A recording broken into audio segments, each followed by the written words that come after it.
It might as well be October 1st all over again for the Trump campaign. The New York Times publishing yet another story about Donald Trump's taxes, exactly 1 month after the newspaper reported that Trump reported a near $1 billion loss in 1995.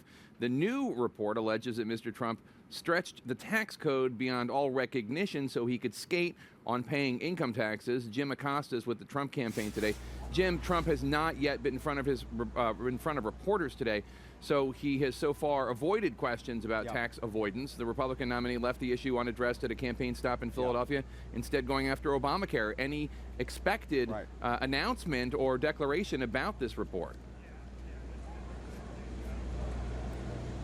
No, Jake, we're not expecting that at this point. The Trump campaign continues to say that Donald Trump took advantage of the tax code in ways that benefited his company and that he'll release his tax returns once he's out from under that audit.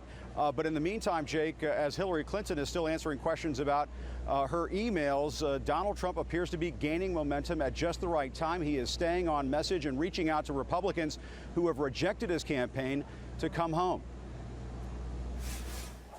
Pulling into a Pennsylvania gas station 1 week before Election Day, Donald Trump's campaign is hardly running on empty.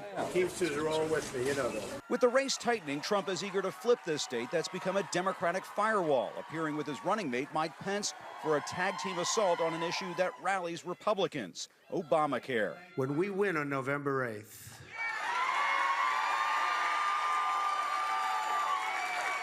and elect a Republican Congress, we will be able to immediately repeal and replace Obamacare. Have to do it. The GOP nominee is gaining steam at a critical time, cutting Hillary Clinton's lead in CNN's poll of polls in half in just 1 week, a momentum shift that started before the former Secretary of State's new email mess.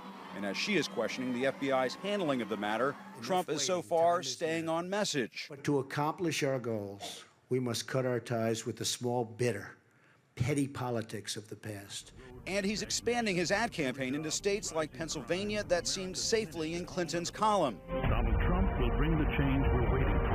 America, better, stronger, more prosperous for everyone. But Trump is still struggling to close the deal even inside his own party.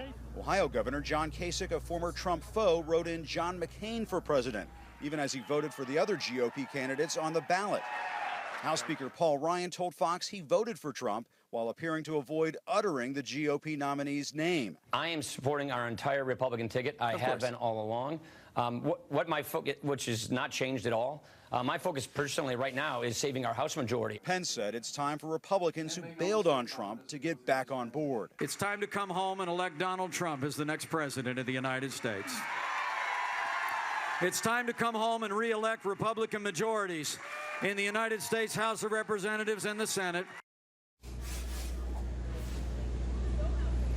Now, the Trump campaign believes that the tightening of this race will translate into closer contests in traditionally blue states like Wisconsin. And while Trump is gaining in the polls, he is still lagging behind Clinton. Jake, when it comes to the ground game, he is still behind her when it comes to the number of staffers and campaign offices. So the hope inside the Trump campaign is that these big rallies that he's able to turn out in places like here in Wisconsin will somehow translate into big earnings at the polls. But of course, Jake, that worked during the primaries. We have not seen that work out, of course, during the general election campaign.